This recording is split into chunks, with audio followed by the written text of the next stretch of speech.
Seja mais um inscrito no canal, e não se esqueça de deixar o seu curtir like no vídeo. Século XIV depois de Cristo. Em uma pequena ilha do lago Texcoco, os primeiros astecas encontraram sua terra prometida. Esse grupo de caçadores, proveniente do norte, em menos de 200 anos, levantou um império de 500 mil quilômetros quadrados. Eles conquistaram as grandes civilizações da Mesoamérica, ocuparam seus territórios e herdaram suas crenças e seus conhecimentos milenários.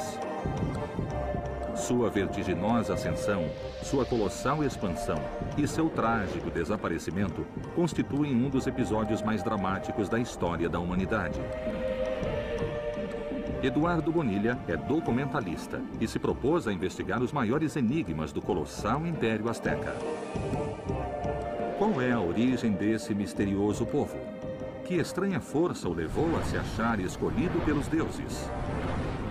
Que segredos tornaram seus exércitos uma força invencível? E por que, em apenas 2 anos, eles caíram ante um reduzido grupo de espanhóis? Agora, Eduardo vai empreender uma travessia que desafia o tempo para descobrir os mistérios dos astecas.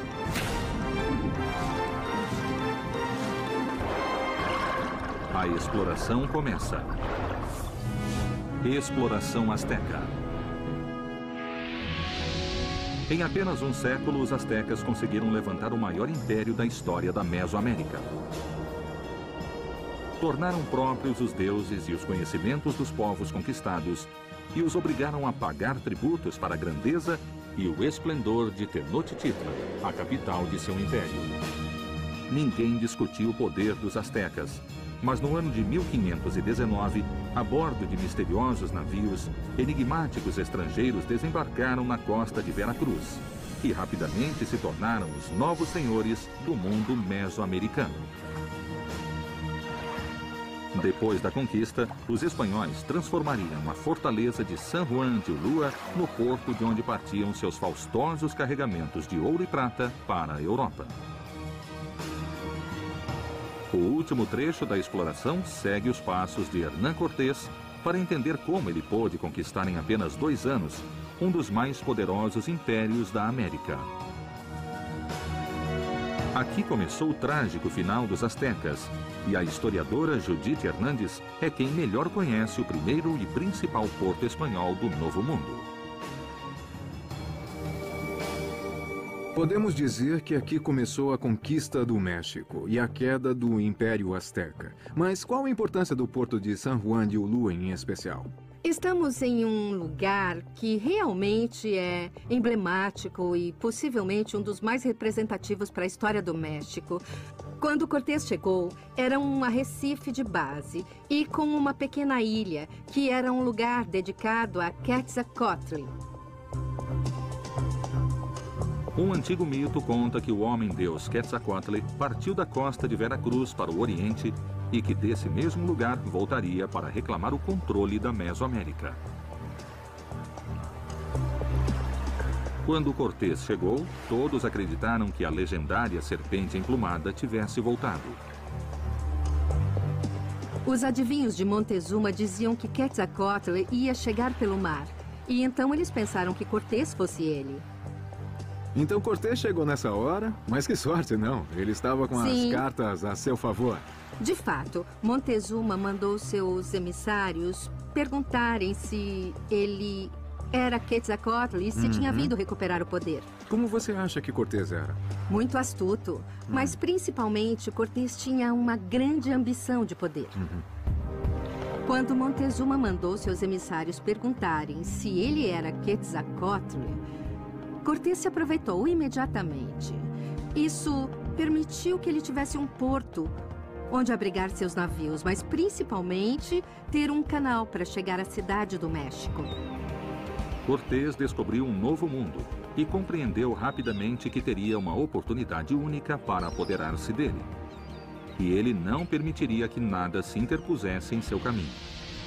Diz a lenda que depois de ter desembarcado, o capitão espanhol ordenou queimar seus barcos para evitar que os soldados abandonassem sua ambiciosa meta.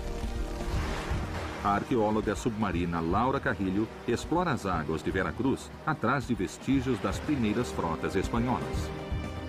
Que tipo de embarcações chegaram aqui no momento da conquista? Bom, vieram vários tipos. Vieram galeões, urcas, vieram outros tipos que chamavam de navios ou paquetes, vários tipos de embarcação que compunham a frota. Como arqueóloga submarina, o que você já encontrou? Principalmente artilharia e âncoras. Tudo mais ou menos na área dos arrecifes, porque as correntes vão levando essas coisas para lá. Aqui nos arrecifes de Veracruz, nós podemos encontrar materiais que vão do século XVI até o século XX. Bem, então vamos mergulhar? Para ver se a gente acha algo. O leito marinho de Veracruz guarda restos dos inumeráveis naufrágios sofridos pelos primeiros espanhóis que se aventuraram no desconhecido universo mesoamericano. A exploração submerge nas profundidades da costa do Golfo, em busca de indícios que permitam imaginar os sonhos e os medos daqueles que se tornariam conquistadores.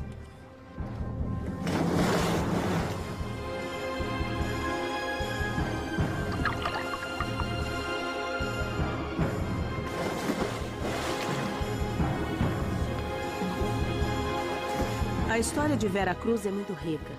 Já são 500 anos de história neste porto. 500 anos de navegação. E é fácil encontrar restos de embarcações ou das cargas daquilo que transportavam. Então a variedade da riqueza cultural que você encontra nestas águas é inestimável.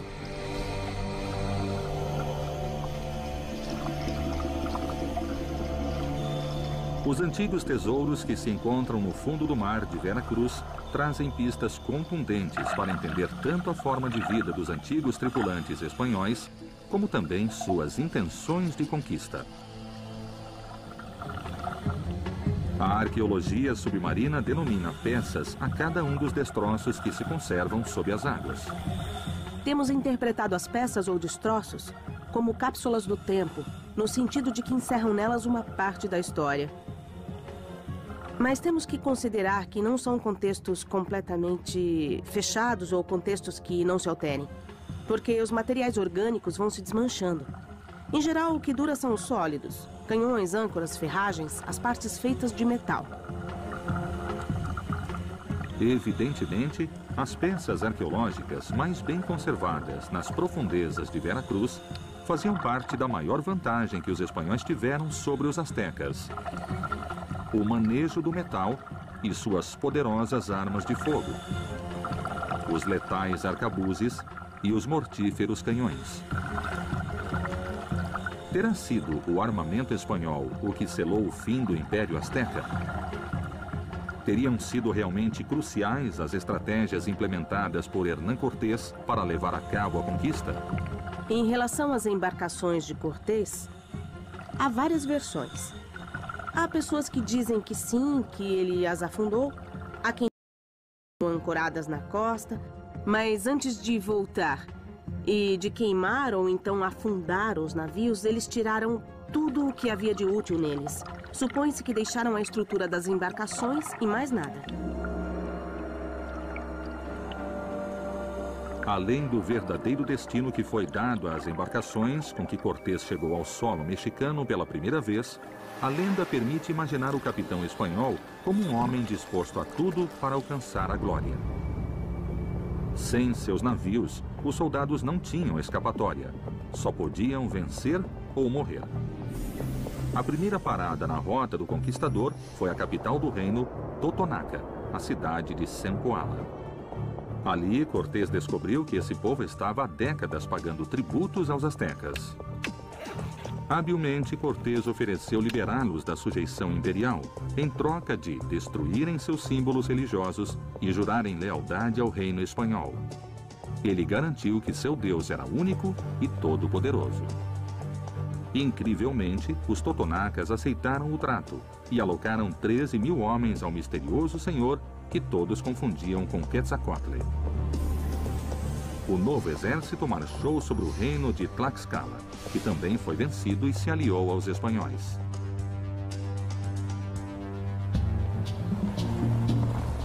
O próximo passo deixou os conquistadores a apenas 100 quilômetros da capital asteca, a cidade sagrada de Cholula, um legendário enclave religioso de adoradores da serpente emplumada.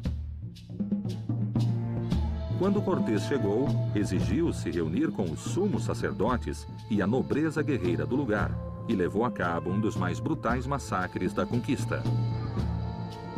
O arqueólogo militar Marco Cervera explica os objetivos de um dos planos mais macabros do exército espanhol. Que importância teve esse lugar na rota de Cortés rumo a Tenochtitlan?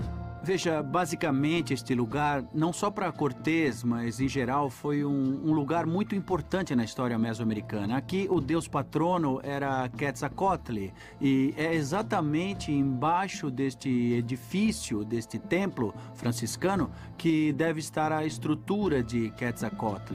Foi aí que se deu o famoso massacre de Cholula. Quando Cortés chegou a Cholula, ele afastou vários guerreiros, a pretexto de dar a eles uma importante notícia. Mas o que Cortés queria era fechar a praça principal, onde estava o templo de Quetzalcoatl, e começar a matança. As pessoas estavam desarmadas, foram pegas de surpresa e foi literalmente uma carnificina, um rio de sangue. Existem dados sobre esta matança? Estimativas? Quantas baixas ocorreram do lado dos pré-hispânicos? Foram achados cerca de 670 corpos, jovens, adultos, mulheres e crianças, com sinais de violência, decapitados, sinais de violência nas extremidades. Então foi uma emboscada pensada contra civis, contra a população civil, mesmo. é isso? Por isso se fala sempre em massacre, não em batalha, não é? Supondo que este choque tivesse acontecido entre dois exércitos convencionais, que lado teria levado vantagem em função das armas? Eu acho que o ideal para responder a isso será recorrer à arqueologia experimental. Então, convido você a fazer alguns testes. Muito bem, vamos ver então.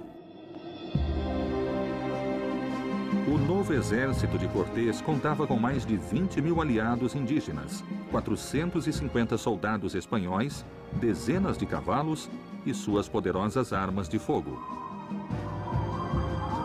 Mas a milícia asteca era a força mais poderosa do Novo Mundo. O que terá selado o destino fatal do Império Azteca? Foram as modernas armas espanholas a chave que possibilitou a conquista? Exploração Azteca. A seguir... Aqui você tem uma das armas, em certo sentido, protagonista da conquista. É um arcabuz. Com muito cuidado, se põe a pólvora.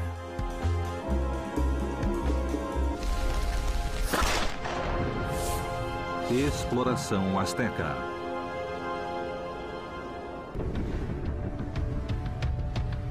No ano de 1519, o capitão espanhol Hernán Cortés desembarcou na costa de Veracruz.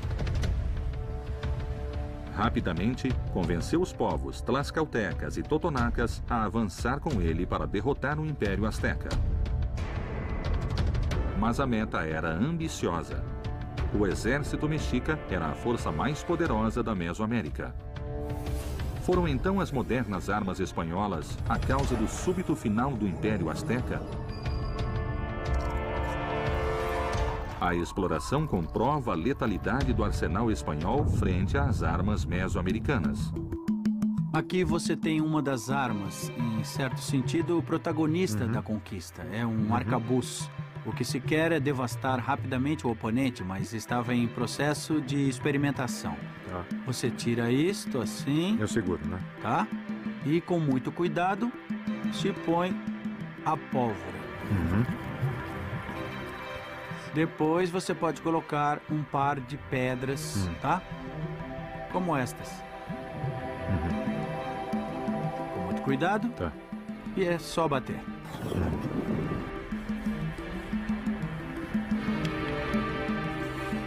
Tá bem. Quer meu isqueiro emprestado? Por favor. Ó.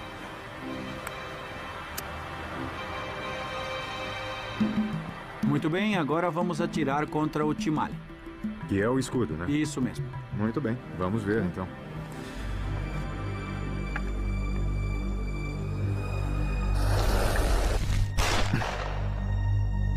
Parece que eu acertei. Vamos ver o que conseguimos. Se você olhar deste lado, o tiro entrou um pouco. Olha só. Dá pra ver que ele não entrou por inteiro. Mas... Parece que ele dá uma certa proteção. De alguma forma, não é? Mas um fator que foi fundamental foi o aspecto psicológico. As fontes mencionam que não há essa ideia de artefatos que cospem fogo e coisas assim, o barulho. Tá certo. No início do século XVI, a distância tecnológica entre Europa e América era abissal. Um guerreiro asteca contava com armaduras de algodão para sua defesa e lanças, flechas e bastões com fio de obsidiana para o ataque. Em troca, um soldado espanhol estava protegido pelo impenetrável peito de metal e atacava com mortíferas espadas, arcabuzes e alabardas. As armas de metal estavam praticamente no apogeu. Já estavam chegando a aperfeiçoar certas armas. Este é um protótipo do que se chamava alabarda. Vamos ver que função, que capacidade essa arma tem contra um Scalp. Sim? Claro. Basicamente, você se apoiaria assim e passaria ao ataque. Você quer provar? Opa, com certeza.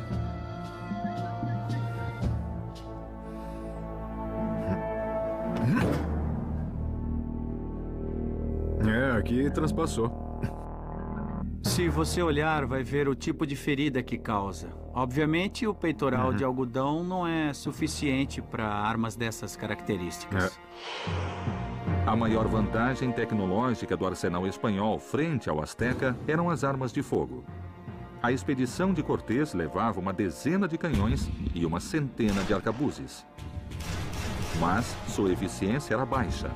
Os guerreiros astecas rapidamente implementaram avanços em zigue-zague e conseguiram desviar-se dos ataques. Finalmente, a arma que marcou uma diferença foi a espada. Para começar, a espada tem vários pontos a seu favor contra as outras armas. O primeiro é que é de fácil manuseio. Quer dizer, qualquer um pode pegar uma espada e atravessar ou cortar. Uma arma desse tipo compreende uma lâmina e isto se chama guarda. Isto aqui, olha. A função da guarda é, durante o combate, justamente prevenir qualquer ferimento na mão. Agora vamos ver a contrapartida indígena, nesse caso o macuautle, que é esta arma. Tá vendo? Se fizermos a comparação, talvez a pergunta seja o que aconteceria entre uma espada espanhola e uma asteca. Se você quiser, vamos combater para ver a diferença. Está bem. Antes medimos a distância é mais ou menos essa, tá bom? Tá. E vamos ver o que acontece. Você avisa. Sim, pronto, vamos lá. Tá vendo? Ela logo se quebrou, não é? Evidentemente, a espada ganha de longe, né? Isso mesmo, pela tecnologia que contém. Sim, porque essa pode aguentar poucos golpes e nada mais. E nada mais. A espada continua sem problema. Isso mesmo, mas não foi o fator básico. Terem armas melhores não definiu a conquista. Foram muitos outros fatores, entre eles o aspecto psicológico, a dúvida se eles eram deuses ou não, e obviamente o maciço apoio do exército indígena. Antes da chegada dos espanhóis, os feiticeiros do imperador asteca Montezuma II identificaram 8 presságios funestos. O primeiro deles foi um cometa que cruzou o céu de Tenochtitlan. Terá Cortés se aproveitado da misteriosa profecia? Após o massacre de Cholula, ele começou a marcha para a capital asteca e as tentativas de Montezuma para detê-lo foram em vão. Finalmente, em 8 de novembro de 1519, o exército de Cortés entrou em Tenochtitlan e o capitão espanhol se reuniu com o imperador asteca. Sugestivamente, segundo o calendário mesoamericano, esse era o dia de Quetzalcoatl. Montezuma II decidiu hospedar os misteriosos estrangeiros no palácio de seu pai, Axayacatl. O escritor Héctor de Mauleón estudou os pormenores do fatídico local. O que exatamente aconteceu aqui? Bom, nós estamos em uma esquina da cidade que efetivamente foi crucial. Atrás de nós está o local onde Cortés e seu séquito foram alojados por Montezuma. O próprio Cortés escreveu ao rei dizendo que o que viu nesse lugar era tudo o que havia sob o céu. Sei. Uma versão diz que era o tesouro do pai de Montezuma. E foi nessa esquina que os espanhóis começaram a fuga chamada de A Noite Triste. Entendi. Os espanhóis haviam sequestrado o imperador Montezuma II e, para dar uma lição aos astecas, levaram adiante o brutal massacre do Templo Maior. Então, a rebelião explodiu e Cortés empreendeu a fuga pela atual rua de Tacuba. O exército espanhol se organizou em 3 colunas, carregadas de armas e tesouros. Mas, apesar das precauções, foi descoberto e atacado por dezenas de canoas astecas. Os astecas os rodearam imediatamente com suas canoas e começaram a lançar sobre eles uma chuva realmente pavorosa de pedras e de flechas. Mas o momento mais trágico de todos ocorreu na segunda ponte, fora dos muros da cidade, conhecida como Ponte dos Toltecas, onde hoje fica a igreja de Santo Hipólito. É muito provável que tenha sido aqui o local do maior massacre. Aqui caíram canhões, caíram pessoas e caíram riquezas. Os que vinham atrás tinham que passar por cima dos mortos. O grande exército conquistador de Cortés, a essa altura, já era uma debandada de homens que fugiam por suas vidas, é isso? Existe uma versão que diz que foram 1.200 mortos, outra diz que foram 600. Mas o choque que os espanhóis sofreram foi tal nessa ponte, nesse lugar, que tempos depois, quando já tinham tomado a cidade, escolheram este mesmo local para construir um templo dedicado a comemorar o triunfo da cidade. Em 30 de junho de 1530, o Império Azteca se levantou contra os espanhóis até quase exterminá-los. Grande parte dos soldados do exército invasor pereceu nos canais de Tenochtitlan, e os sonhos de conquista de Hernán Cortés pareciam enterrados. Nós estamos na Árvore da Noite Triste, é um lugar emblemático onde, segundo a lenda, Cortés se sentou para chorar a derrota. Ele viu os sobreviventes e então fez uma série de perguntas. A primeira pergunta foi se o construtor de barcos, um homem chamado Lopes, havia sobrevivido ou tinha morrido durante a fuga. Quando disseram que ele sobreviveu, Cortés respondeu: então não perdemos nada. Isso quer dizer que ele já pensava em tirar com vida os poucos homens que restavam, levá-los embora e reagrupá-los com seus aliados tlaxcaltecas. E para começar a pensar no que iria acontecer um ano depois, em 1521, quando se deu o grande avanço e a tomada definitiva de México Tenochtitlan. Gravemente ferido e com seu exército dizimado, o capitão espanhol retrocedeu até o reino dos aliados tlaxcaltecas. Segundo o mito, os sábios do lugar socorreram e curaram as tropas espanholas. Hoje, em Tlaxcala, ainda se pratica a medicina tradicional que ajudou a recuperar os invasores. E a terapeuta Maria Adelaida Avelino se especializou em uma dessas técnicas ancestrais de cura, o temascal. De onde vem o temascal? Olha, que eu saiba, veio dos astecas. Quando ia haver guerra, colocavam os guerreiros no temascal para se purificarem. E a mim? Você vê como? Pode fazer um diagnóstico, sei lá? Abatido. Eu venho de uma viagem bem comprida. O que você recomenda? Um banho de temascal. Quando os homens iam para a batalha, as mulheres ficavam esperando, achando que voltariam feridos. Então elas preparavam suas plantinhas, porque curavam tudo com plantas e no temascal. Ao chegar a Tlaxcala, os sobreviventes espanhóis foram atendidos pelos médicos locais. É provável que o temascal tenha sido uma das técnicas de cura que utilizaram. Mas após a conquista, seu uso foi proibido por ser considerado um ritual pagão. Agora, você entra de costas. Põe as mãos no chão.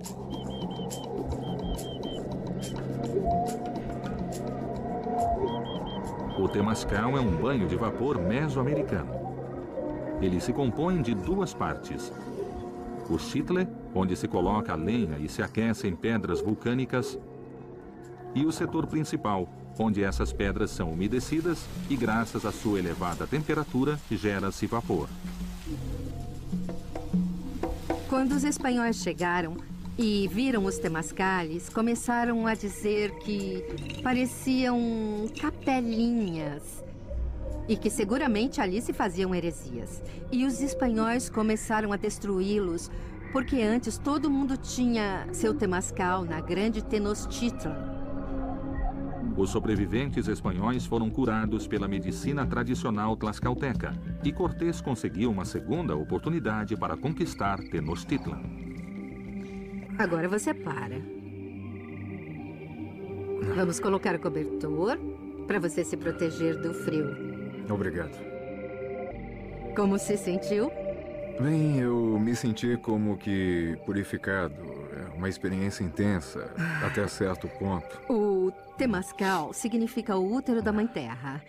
Então você saiu renascido como quando saiu do ventre da sua mãe. O exército conquistador recebeu o reforço de centenas de espanhóis provenientes da ilha de Cuba. Então, Cortés tomou uma decisão que valeria a vitória final: atacar Tenochtitlan pela água. A 300 quilômetros de Tlaxcala, no lago de Pátzcuaro, ainda se utilizam as antigas canoas com que os astecas tentaram defender a capital de seu império. O que aconteceu quando deram com as terríveis armas de fogo na batalha naval que determinou a conquista espanhola? Exploração asteca.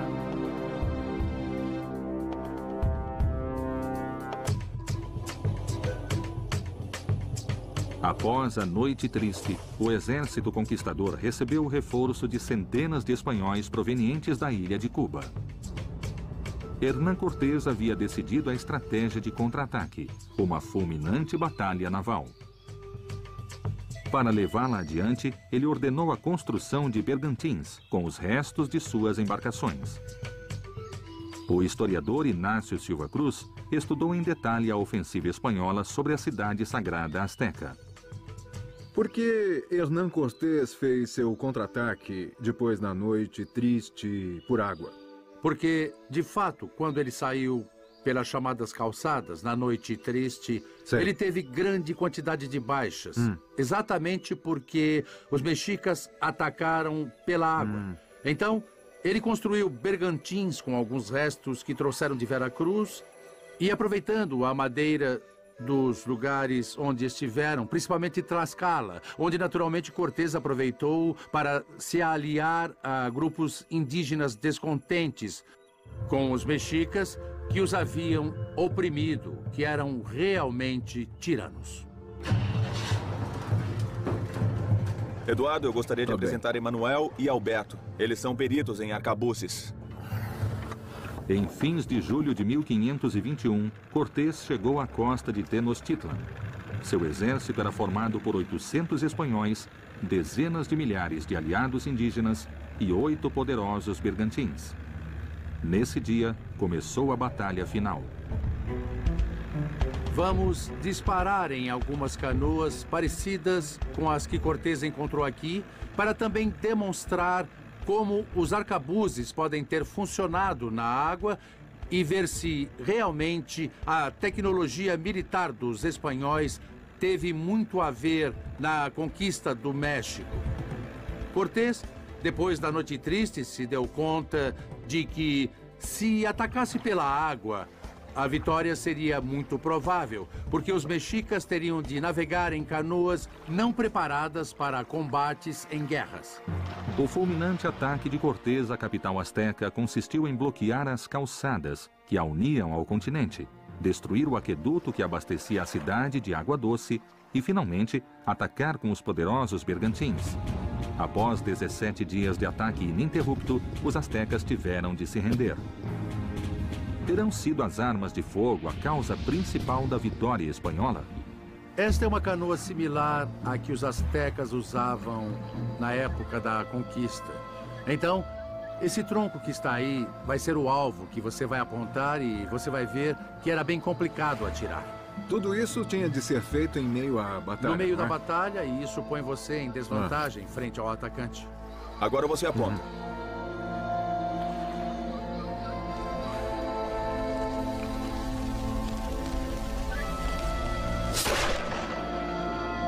Não acertei. É muito difícil. Tá bem.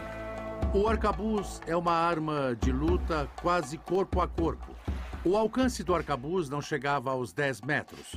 Portanto, alguém não podia lutar à distância. Devia chegar perto, apontar e esperar que a arma disparasse. Não acertei de novo, né? Não. Com isso, podemos demonstrar que o fogo não foi decisivo na conquista do México. O que foi decisivo foi a participação indígena. Calcula-se que aproximadamente 200 mil indígenas tenham apoiado as forças de Cortés. O ataque de Cortés foi aniquilador, e em 13 de agosto de 1521, o Império Azteca se rendeu ao exército invasor. As armas de fogo, o desumano bloqueio à cidade e o maciço apoio dos tlaxcaltecas e totonacas conseguiram dobrar a maior força militar da Mesoamérica. Mas talvez, sem saber, os conquistadores se viram favorecidos por uma devastadora arma biológica, a varíola. A partir da chegada dos espanhóis, desencadeou-se uma epidemia letal que, em apenas um ano, matou dezenas de milhares de astecas. Hoje, a varíola foi erradicada como doença, mas continua sendo um perigo para a humanidade. As matrizes do vírus poderiam ser reutilizadas em um ataque bioterrorista, e a cidade do México conta com um moderno laboratório para prevenir isso. A bióloga Aminé Barquet se especializou em técnicas de biossegurança. Entra, Eduardo. Poderíamos ir ao laboratório. Sim, vamos falar... ao laboratório. Tá. Primeiro vamos ao nível 2 e depois vamos nos vestir para irmos ao laboratório 3. Como quiser, Pode ser? o que você quiser. Aqui temos que entrar com chave de acesso. Entra, Eduardo. Muito obrigado. Este é o laboratório nível 2 e apresento a professora Rita Flores. O que pode me dizer da varíola? Eu entendi que foi uma doença que veio da Europa, trazida pelos conquistadores para as terras americanas. É muito provável que esse vírus tenha vindo mais do que da Europa, com alguns escravos africanos que vieram com eles. O vírus chegou em terras mexicanas e daí a doença começou a se expandir. Mas por que será? Por que razão os europeus não morreram? Porque os espanhóis já tinham imunidade para o vírus. A população na América era uma população virgem, que não esteve em contato com esses micro-organismos, então não gerou anticorpos. E por isso a epidemia foi tão devastadora e mortal. Alguns estudos indicam que no ano de 1519, na chegada dos espanhóis, a população da Mesoamérica chegava a 25 milhões de pessoas. Em 10 anos, reduziu-se a 17 milhões. Em 40 anos, a 3 milhões. E no início do século XVII, há apenas 1,5 milhão de habitantes.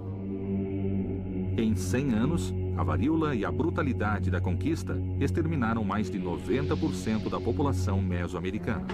A varíola está erradicada há vários anos, não só da América como do mundo. Mas precisamos guardar as matrizes de referência por causa de alguma liberação intencional de bioterrorismo, que pode causar alta mortalidade e devastar populações inteiras.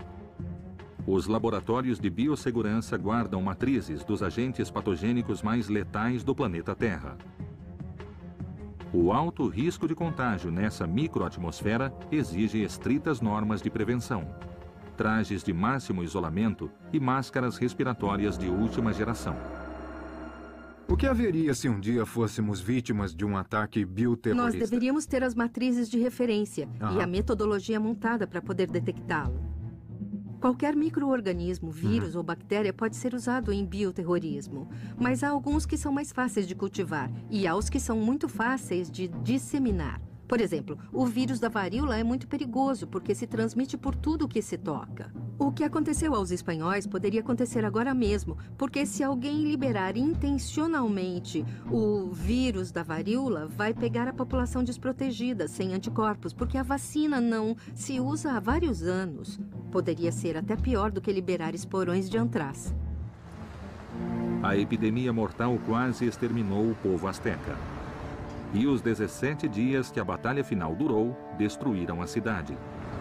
O imperador Cuauhtémoc caiu prisioneiro e foi mantido com vida durante 3 anos para que o povo colaborasse na reconstrução da grande Tenochtitlan.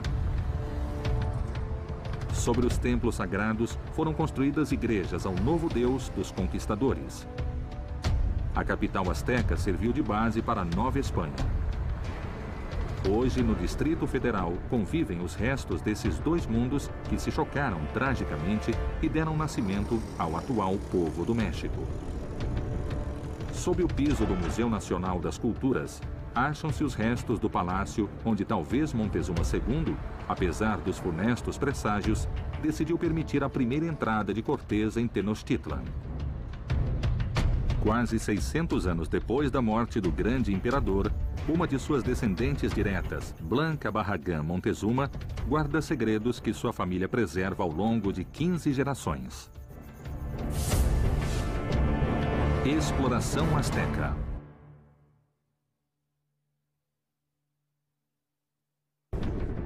Em 13 de agosto de 1521, após 17 dias de uma batalha atroz, o Império Azteca se rendeu. Paradoxalmente, a terra prometida por seu deus Huitzilopochtli foi cenário tanto do início quanto do fim do colossal império. Hoje, na moderna cidade do México, ainda existem herdeiros do imperador azteca Montezuma II. A descendente Blanca Barragán Montezuma preserva as histórias secretas dos últimos momentos do glorioso império. Com o início desta cerimônia muito especial, eu vou perfumá-lo para que fiquemos todos aqui em harmonia.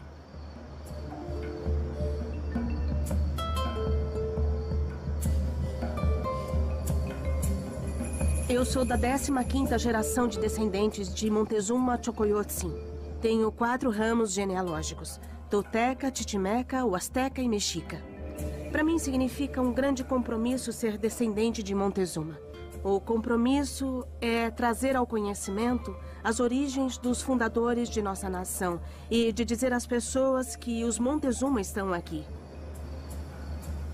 Nós temos um grande segredo de tradição oral na nossa família. Conservamos o que significa Huitzilopochtli. Quero que isto, que é a nossa origem, chegue a todos e cada um dos mexicanos onde estiverem. Huitzilopochtli foi o principal deus dos aztecas. Um dos documentos fundamentais que narra a origem mítica do império representa esse deus solar como um pacote que a tribo azteca carrega desde que abandonou a ilha de Aztlán. Qual será o enigmático conteúdo do pacote sagrado? Para mim é um grande tesouro. É um grande compromisso e uma grande responsabilidade. Este pacote, como se chama comumente, é Huitzilopochtli, nosso guia. É minha tradição oral, é o espírito, a identidade do povo do México. Huitzilopochtli foi o deus tribal que designou os aztecas como povo eleito e que os guiou ao longo de 200 anos em sua peregrinação até a Terra Prometida, uma ilha do lago Texcoco, onde fundariam a capital de seu império, México Tenochtitlan.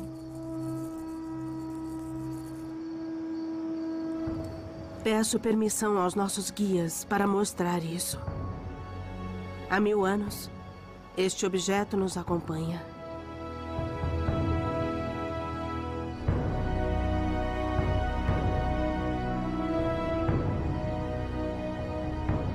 Durante quase 1000 anos, o deus Huitzilopochtli acompanhou os aztecas em cada um dos momentos de sua fascinante história. E ainda hoje, a família Montezuma lhe rende culto, tal como fizeram seus legendários antepassados. Aí estão as raízes, aí estão os cheiros, as peles, a terra de origem com que viajaram para que não esquecessem de onde tinham saído. Isso significa que são as raízes justamente de um povo e uma nação. Simples assim. E assim poderoso é o Huitzilopochtli. Esse é o guia. É nossa memória. É para que não esqueçamos de onde somos e onde estamos. Precisamos nos unir. Estamos muito desunidos. A invasão nos cortou fundo, nos dividiu muito. Mas tenho plena confiança de que conseguiremos seguir caminhando. A exploração chega ao fim. Os descendentes do grande imperador Montezuma II revelaram a essência de Huitzilopochtli o deus que guiou os astecas desde Aztlán até o Vale do México, onde a pequena tribo de caçadores se deslumbrou com a grandeza de Teotihuacan. Esta foi a primeira grande civilização que dominou a Mesoamérica, e o povo asteca se dispôs a alcançar sua glória, amparado na certeza de ser o povo eleito pelos deuses. A exploração entrou na nação Hopi, um antiquíssimo povo do sudoeste dos Estados Unidos. Seus misteriosos símbolos sugerem que seu território poderia ter sido o lugar de origem dos astecas. Este é um símbolo muito raro. Basicamente é um mapa. Ele mostra a direção das migrações do clã. Para o sul, o símbolo é uma serpente. Então o símbolo pode ser dos astecas, o que está para o sul? Sim, pode haver uma relação. Os astecas podem ter sido membros do clã Hopi da Serpente. 1000 anos atrás, o enigmático clã migrou para o sul quando o campo vulcânico de São Francisco entrou em erupção. Nessa área nós temos o clã da Cascavel, que vivia aqui quando a erupção começou. Então, aquilo foi um sinal para eles, e grupos como o da Serpente podem ter se dividido. Alguns foram para o sul, outros para o leste e outros em direções diversas. Os astecas poderiam ter sido, alguma vez, parte dos... Compartilhamos uma cultura comum, símbolos, linguagem, e isso mostra que ainda estamos ligados por laços muito antigos que vieram desde aqueles tempos. Após abandonar Aztlán, os astecas tiveram de migrar durante mais de 200 anos até que finalmente acharam sua terra prometida. Ali, levantaram México Tenochtitlan, sua cidade capital. Hoje, nesse mesmo lugar, o povo mexicano continua com algumas das tradições do legendário império. Cada dia, 12 de dezembro, há uma peregrinação até a base do Cerro Tepeyac. O fervor religioso asteca continua vivo em seus descendentes. 700 anos atrás, foi essa mesma fé que o impulsionou a conseguir o impossível: deixar de ser vassalos para se tornarem, em apenas 100 anos, senhores do Vale Mexicano. Seu primeiro passo na trajetória rumo ao poder foi apropriar-se das montanhas sagradas dos arredores do Lago Texcoco. É preciso haver um cerro como o da Estrela, com muitas cavernas, para sugerir que há muitos dutos que podem conduzir ao inframundo. Nesse imaginário antigo, todas as noites o Sol tem de passar por essa região para que o ciclo possa se repetir. Aqui ainda podemos encontrar cerâmicas, alguns vasos. Isso tudo aqui eram oferendas? Definitivamente. Eles sacramentaram e nos deram a mensagem de que esses eram espaços limite. Sei. Então, estas cavernas não têm só uma função religiosa, mas também política. Porque era a classe governante. É claro. Que se legitima a partir dos rituais e dos lugares de origem. Para legitimar seu poder, os astecas tiveram de assimilar o culto das divindades da Mesoamérica. A mais de 4.000 metros de altura, levantaram um imenso oratório ao grande deus da chuva, Tlaloc. Aqui você tem o maior templo da Mesoamérica, a maior altitude. Esse era o montículo principal dentro do templo, onde ficava o sacerdote de Tlaloc, esperando que levassem a ele um dos meninos que seria oferecido, e aí o sangravam. Com a importância que davam à divindade, os astecas sabiam que poderiam se sustentar como grupo hegemônico para sempre. Após a conquista, o panteão de deuses astecas se fundiu com a religião dos conquistadores. Diz a lenda que no ano de 1531 apareceu pela primeira vez a Virgem de Guadalupe, no exato lugar onde se encontrava o oratório de Coatlicue, uma das principais deusas astecas. Assim, a colônia espanhola continuava a tradição imperial mexica, assimilar os cultos e os conhecimentos dos povos conquistados. Os astecas conseguiram dobrar as grandes civilizações da Mesoamérica. Seus esquadrões de elite, os Cavaleiros Águia e Jaguar, foram a força militar mais poderosa do México Antigo. Para alcançar esse prestígio, participavam de batalhas rituais a que chamavam Guerras Floridas. Seus principais adversários foram os tlaxcaltecas. Geralmente, o que veríamos é uma submissão desse tipo, tá? E a amarração do inimigo antes de passar ao próximo cativo. As Guerras Floridas não eram a verdadeira essência da expansão mexica, mas sim as guerras de conquistas. Os astecas eram inigualáveis. Seu arsenal militar não encontrava uma força que pudesse detê-lo. Sem dúvida alguma, esta arma foi um dos motores fundamentais na expansão militar mexica. Então vamos a isso. Bom, obviamente a ferida é bastante grave. O conjunto muscular foi prejudicado. Esta ferida foi letal. Com certeza. Graças a seu poderoso exército, o Império Azteca se expandiu até alcançar 500 mil quilômetros quadrados, do Golfo do México até a costa do Pacífico e da impenetrável selva guatemalteca até as estepes desérticas do norte. Mas no fim, ele enfrentou uma barreira intransponível: o Reino Purépcha. Os Purépchas utilizavam esse jogo como treinamento para quem queria entrar no exército Purépcha. O bastão com que se praticava esse jogo originalmente tem a mesma dimensão das armas que se usavam no exército. Daí vem a origem bélica desse jogo. No Reino Purépcha, os astecas viveram uma das piores derrotas militares de sua história. E 40 anos mais tarde, os espanhóis os dobrariam para sempre. O choque trágico dessas duas civilizações deu início a um novo mundo. O México é a fusão da tradição europeia e das profundas raízes da Mesoamérica, que nutriram o Império Mexica. A Virgem de Guadalupe simboliza a união definitiva entre espanhóis e astecas.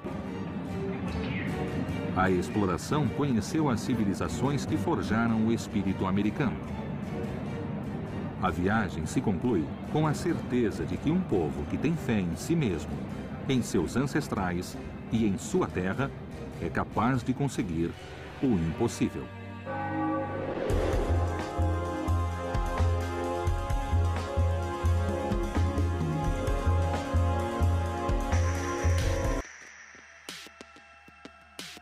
Muito obrigado pela inscrição no canal e pelo seu curte e like.